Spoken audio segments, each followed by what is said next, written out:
श्री कृष्ण लीला का चिंतन में शिशु श्री कृष्ण का अन्नप्राशन महोत्सव, कुबेर के द्वारा गोकुल में स्वर्ण वृष्टि। शिशिर का ब्रह्म मुहूर्त है।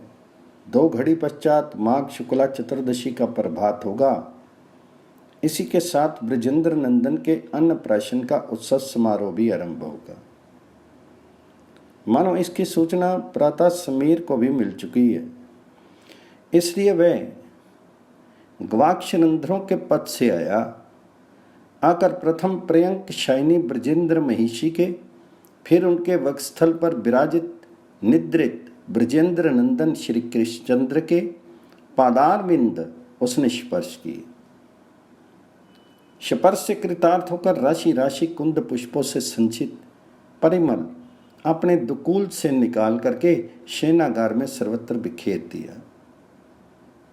उत्सव के उपलक्ष्य में अपनी शुद्र भेंट चढ़ा दी और फिर अतिशय शीघ्रता से आनंद अतिरेकवश चंचल होकर झुरझुर शब्द करता हुआ अन्य ब्रजवासियों को जगाने चला गया। ब्रज रानी तो जागी हुई ही है, वे सारी रात क्षण भर के लिए भी सो नहीं सकी है। फिर भी रात्रि कब कैसे समाप्त होगी ये उन्होंने नहीं जाना। जानती कैसे, वे तो अनेक सुख में मनोरथों की कल्पना में विभोर थी। नीलमणि का भावी अन्नप्राशन प्रत्यक्ष वर्तमान सा बन करके नेत्रों में भरा था। वे उस दृश्य में अपने नीलमणि में तन्मय हो रही थी, किंतु प्रातः समीर के स्पर्श से जननी के प्रशांत वात्सल्य सिंधु में एक कंपन हुआ। उसमें एक लहर उठाई। जननी के कृष्ण में मन प्राण इस लहरी से सिक्त हो गई एवं तत्क्षण उसमें स्फुर न हुई। कहीं मेरे नीलमणि के अंग अनावृत हों, शिशिर की शीतल वायु से उनमें ठंड लग गई तो बस। ब्रजरानी तुरंत उठ बैठी एवं वस्त्र संभालने लगी। वास्तव में ही यशोदानंदन के श्री अंगों से कहीं कहीं वस्त्र हट गए थे। जननी उन्हें गोद में लेकर वस्त्रों से ढकने लगी। इसी समय उनका ध्यान नीलमणि के वक्षस्थल की ओर गया। वक्षस्थल पर का श्रीवत्स चिन्ह मणिदीप के प्रकाश में स्पष्ट चमचम कर रहा था, किंतु जननी को पुनः भ्रम ही हो गया। इससे पूर्व भी जननी कई बार भ्रमित हो चुकी है। इस भ्रम का प्रारंभ तो प्रथम दुग्ध दान के समय हुआ था। उस समय जात कर्म के पश्चात जननी दुग्ध पान करा रही थी। पुत्र के प्रत्येक अंग का सौंदर्य निखारती हुई जननी ने हृदय की ओर देखा था। हृदय के दक्षिण भाग में रोमावली का अनादि सिद्ध श्री वत्स नामक चिन्ह अंकित था ही। उसकी शोभा भी अद्भुत थी, मानो मृणाल तंतुओं का चूर्ण एकत्र हो गया हो। वैसा ही सुंदर, वैसा ही सुस्निग्ध। किंतु श्रीवत्स को देख करके जननी तो ये समझा था मैं शिशु को दुग्ध पिला रही हूँ। मेरे दुग्ध शरित दुग्ध कण ही पुत्र के कपोल पर होते हुए वक्षस्थल पर आ ढलके हैं। उन दुग्ध कणों से ही ये चिन्ह निर्मित हो गया है। इतना ही नहीं, जननी सुकोमलतम सूक्ष्म वस्त्रांचल से धीरे धीरे उसे पहुँच देने का प्रयत्न करने लगी थी, किंतु चिन्ह मिटता नहीं था। जब वस्त्र से उस चिन्ह का मार्जन नहीं कर सकी, तब वे सोचने लगी थी कि संभवतः ये किसी महापुरुष का लक्षण हो। इसी तरह आज पुनः पूर्व की भांति जननी को एक क्षण के लिए भी भ्रम हो जाता है कि निद्रित नीलमणि के अधरों से शरित दुग्ध कण ही यहाँ आकर इस रूप में परिणित हो गए हैं। अवश्य इस बार वे मार्जन करने नहीं जाती, क्योंकि तुरंत ही अंतर्वृत्ति सचेत कर देती है। जननी अपनी भूल पर मंद मंद मुस्कुराती हुई वस्त्रों से शीत निवारण की उचित व्यवस्था करके पुत्र को हृदय से लगा लेती। सूर्योदय में अभी विलंब है, किंतु गोप सुंदरियों के दल नंद प्रांगण में एकत्र होने लगे।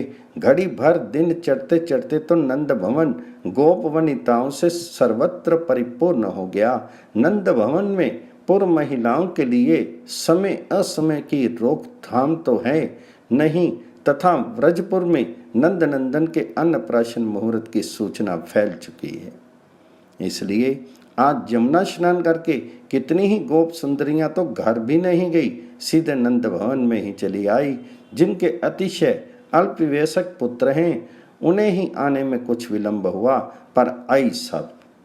छोटे शिशुओं को गोद में लिए, किंचित वयस्क पुत्रों की उंगली पकड़े, मंगल गीत गाते आती हुई गोप सुंदरियों की मधुर कंठ ध्वनि से सुमधुर झुनझुन झिन रुनझुन रुमझुन कंकन किंकनी नपुर ध्वनि से राजपथ तथा राजपथ के दोनों ओर स्थित उत्तुंग प्रासाद प्रतिशब्दित होने लगे। उन गोपांगनाओं की प्रत्येक भावभंगी से एक अद्भुत वात्सल्य, अप्रतिम मात्र भाव का निर्झर झरता जा रहा है। उपनंज ने आदेश दे रखा है कि आज मध्याह्न काल तक गोचारण स्थगित रहे। ब्रजेंद्र नंदन के अन्नप्राशन के पश्चात समय रहने पर गायें निकटवर्ती वन में कुछ समय घुमा ली जाएं। अतः गोप मंडली भी शीघ्रता से गायों को धो करके उनके सामने प्रचुर हरित तृण डाल करके तथा स्वयं स्नान आदि समाप्त करके विविध वेशभूषा से अलंकृत होकर के नंद भवन की ओर उमड़ पड़ती हैं। उनकी पत्नियां माताएं तो पहले ही चली गई हैं। गायों की व्यवस्था करने के लिए ये रुके थे। उनकी व्यवस्था तो इन्होंने कर भी दी, किंतु शीघ्र से शीघ्र नंद भवन पहुंचने की, नेत्रों से नंद नंदन को जी भर के निहारने की, प्रबल उत्कंठावश दूध की उचित व्यवस्था ये नहीं ही कर सके। दोहे दूध से पूर्ण भांडों को घर पहुंचाने तक का भी धैर्य इनमें नहीं रहा।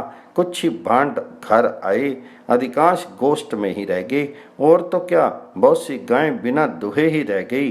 गोवत्सों को यूं ही उन्मुक्त कर दिया गया। चौकड़ी भरते हुए बछड़े अपनी माताओं से जा मिले। इसी अवस्था में उन्हें छोड़ करके गोप द्रुत गति से नंदालय की ओर चल पड़े। यथा समय ब्रजरानी नित्य क्रम से निवृत्त होकर के पुत्र को गोद में लिए आंगन में चली आती है। गोपांगनाओं की अपार भीड़ उन्हें चारों ओर से घेर लेती है। निकटतम कुटुंबियों को नंद रानी ने दासी भेज करके निमंत्रित किया। वे सब आ गई। ब्रजरानी एक बार भंडार की ओर जाती है। वहां पुत्र को गोद में लिए श्री रोहिणी जी सारी व्यवस्था कर रही हैं।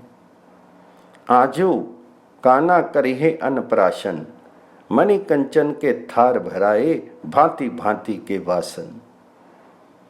श्री रोहिणी जी का ये परिश्रम देख करके ब्रजरानी की आंखों में स्नेह जल भर आता है। सजल नेत्रों से वे कुछ क्षण रोहिणी जी की ओर देखकर फिर उन निमंत्रित कुटुंबी ब्रज वधुओं की ओर देखने लगती हैं। इतना संकेत पर्याप्त है। वे शतशा व्रज वधुएं तुरंत ही पकवान बनाने में जुट पड़ती हैं। नंद घरनी ब्रज वधु बुलाई, जे सब अपनी पाती, को जो नार करंती, को घृत पक घट रस के बहु भांति। बहुत प्रकार क्रिये सब व्यंजन, अमित बरन मिष्टान, अति उज्जवल कोमल सुठी सुंदर, देखी महिर मन मान। ब्रजेंद्र का उत्साह तो देखने योग्य ही है।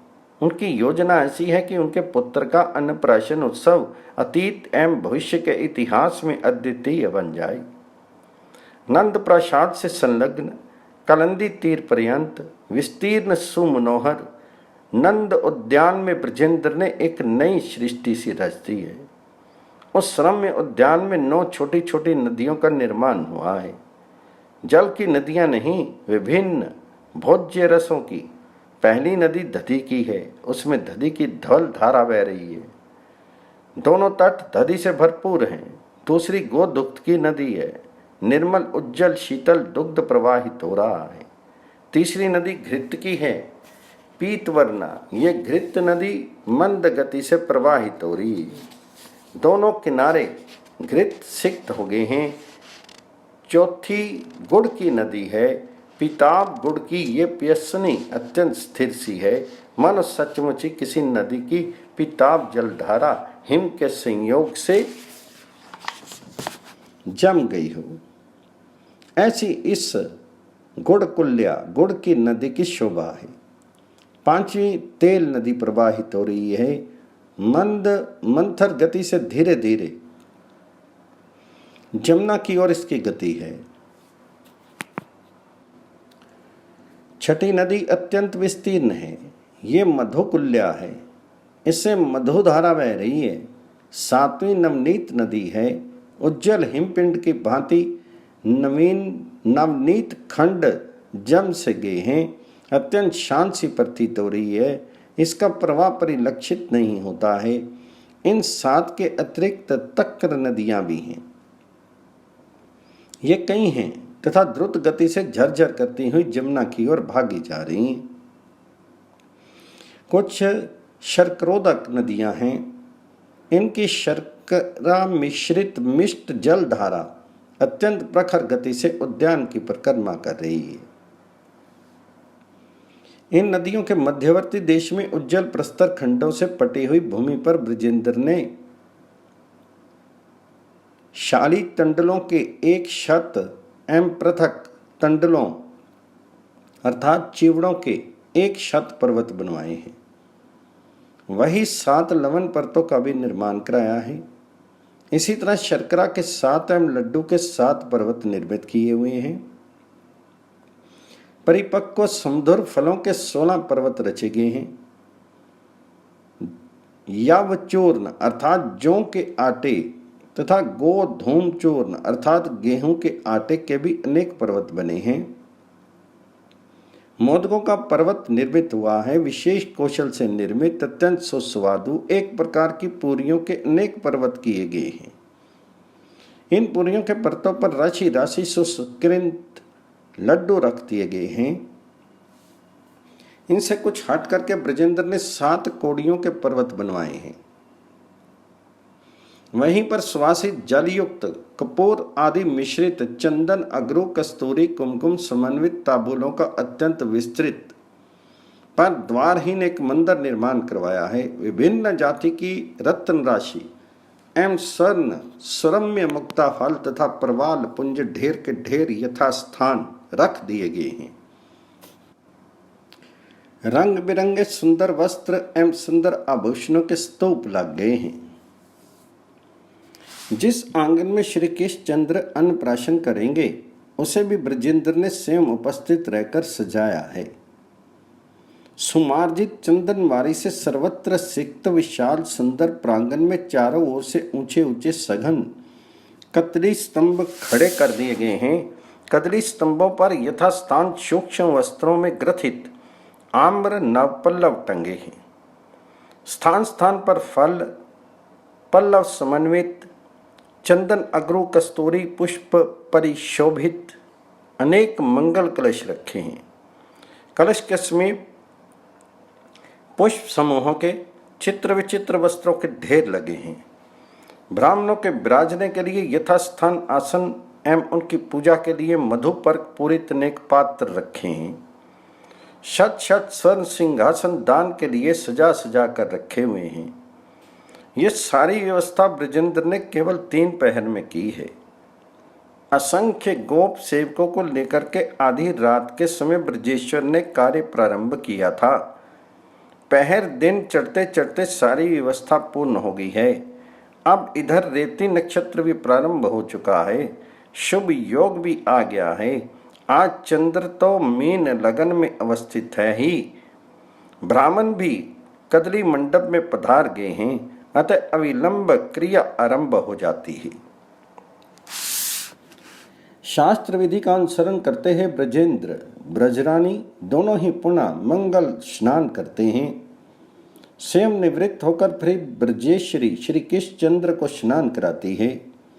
पश्चात पूर्व अभिमुख होकर के आसन पर नंद दंपति विराजते हैं। उस समय ब्रजरानी को गोद में श्री कृष्ण चंद्र को देख करके ब्रजेंद्र कुछ क्षण के लिए तो सब कुछ भूल जाते हैं। याजक भूदेवों की भी यही दिशा होती है। मंगल गान करती है ब्रजांगनाएं भी श्री कृष्ण चंद्र की वह दिव्य छवि देख करके भी मुग्ध हो जाती हैं। ब्राह्मण कुछ देर बाद प्रकृतिस्थ होकर के आचमन सस्ती वाचन दीप प्रज्वालन अर्घ्य स्थापन आदि संपन्न कराते हैं। पर उनकी मुद्रा ऐसे हो गई है मानो किसी गाढ़ समाधि से अभी अभी उठे हों। ब्रजेंद्र भी नांदी श्राद्ध आदि सभी कर्मों का समाधान करते जा रहे हैं, किंतु इस तरह जैसे उनके हाथों से कोई अचिंत्य शक्ति क्रिया करवा दे रही हो। स्वयं वे शरीर से कहीं अलग चले गए हैं। शास्त्रीय कर्म कांड पूरा होते ही एक साथ दुंदुभी, ढक्का, पटय, मृदंग, मुरज, आनक, वंशी, सन्नाहनी, कांस्य आदि वाद्य बजने लगते हैं। उमंग में भरे बंदीजन वाद्य स्वर में अपना स्वर मिलाकर के गाने लगते हैं। ब्रजांगनाएं तो सुमधुर कंठ से पहले से ही गा रही हैं। इसके अतिरिक्त इसी समय आकाश पथ में विद्याधरियां नृत्य करने लगती हैं और गंधर्व गान करने लगते हैं। विशुद्ध प्रेम रस भावित चित्त व्रजवासी आश्चर्य से आकाश की ओर देखते हैं, नृत्य गान का अनुभव करते हैं, पर किसी को देख नहीं पाते। वे सोचते हैं संभव है हमारे ही नृत्य गान की प्रतिध्वनि हो, अथवा अभी अभी ब्रजेंद्र नंदन के अन्नप्राशन संस्कार संबंधी दी हुई आहुति को ग्रहण करने के लिए अंतरिक्ष में जो देववृंद पधारे थे उन्हीं का नर्तन गायन हो। अब तुमुल आनंद कोलाहल से पुलकित होते हुए ब्रजेंद्र अपने पुत्र के अधर से अन्न का स्पर्श कराते हैं। घरी जानी सुत मुख जुठावन, नंद बैठे ले गोद, मेहर बोली बैठारी मंडली आनंद करत विनोद। कनक थार भरी खीर धरी ले, तापर घृत मधुनाई, नंद ले ले हरि मुख जुठावत, नहीं उठी नारी उठी सब गाई, शट रस के परकार जहां लगी, ले ले अधर छुआवत, विश्वम्बर जगदीश जगत गुरु, परसत मुख करुवावत। जिस समय ब्रजेंद्र तीक्ष्ण कटु अम्ल लवण रसों का कृष्णचंद्र के अधरों से स्पर्श कराते हैं, उस समय वह अनुभव बाल्य माधुरी का प्रकाश करते हुए अपने होंठ सिकोड़ने लगते हैं। जो अपने एक क्षुद्र अंश में स्थित अनंत ब्रह्मांड को क्षण भर में चूर्ण विचूर्ण कर विलीन कर लेते हैं, ऐसे अनंत महाप्रलय महाभोजन के समय भी जिनमें विकृति नहीं आती, उनका कनिका मात्र तीक्ष्ण कटु आदि रसों से मुख करवाना, मुख विकृत करना कितना आश्चर्य में है। यह कितना मोहक लीला विलास है। ब्रजेंद्र को भी ऐसा प्रतीत होता है कि ऐसा सुकोमलतम पाटल दल सदृश अधरों पर तीक्ष्ण कटु रस रखना अत्याचार है, महान क्रूरता है, अत्यंत नृशंसता है। इसलिए उन्होंने अतिशय शीघ्रता से जल लेकर श्री कृष्ण के हद्रों को पोंछ दिया। पोंछ करके ब्रज रानी को गोद में उन्हें रख दिया। तनक तनक जल अधर पोछी के, जसमती पे पहुंचाई। ब्रज रानी गोद में लेकर चाहती है कि इसे छोड़ूं ही नहीं, हृदय से लगाए ही रहूं, पर अन्य ब्रजांगनाओं की व्याकुलता देख करके वह द्रवित हो जाती है। पास में खड़ी यशोदा नंदन को हृदय पर धारण करने के लिए अत्यंत उत्कंठित एक गोपी की गोद में वे पुत्र को रख देती हैं। फिर तो क्रमशः गोद में ले लेकर मुख चूम चूम कर गोप सुंदरियां कृतार्थ हो जाती हैं। हर्षवंत जुबतिम सब ले ले, मुख चूमती उर लाई। इन सब कामों से निवृत्त होकर के ब्रजेंद्र अगणित ब्राह्मणों को भोजन कराते हैं। दक्षिणा का तो कहना ही क्या है। इतनी प्रचुर दक्षिणा प्रत्येक ब्राह्मण को मिली है कि वह ढो नहीं सकते। इनके अतिरिक्त कितना दान हुआ इसकी ईता करना संभव नहीं है। ये सब अन्न आदि के पर्वत भी वितरण कर दिए गए। धरी दूध की नदियों के लिए तो कोई प्रतिबंध ही नहीं है।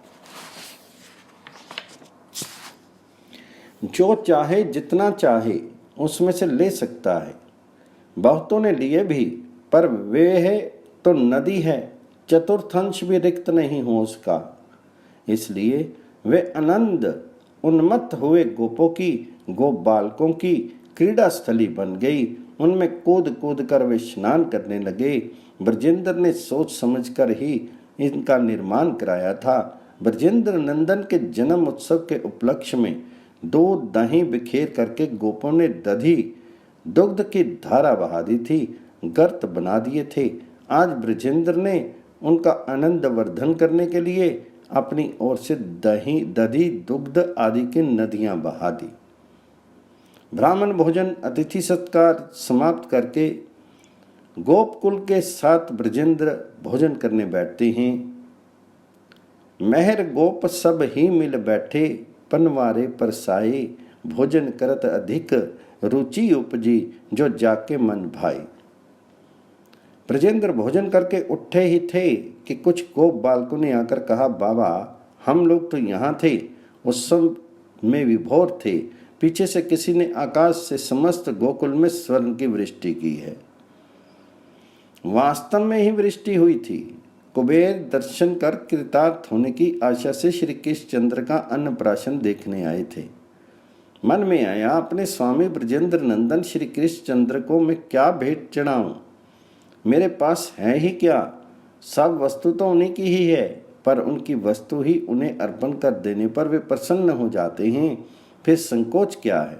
लो नाथ, मेरा ये शुद्र उपहार तुम्हारी प्रीति का कारण हो। ये सोच करके कुबेर ने 3 मुहूर्त तक स्वर्ण वृष्टि करके गोकुल को परिपूर्ण कर दिया।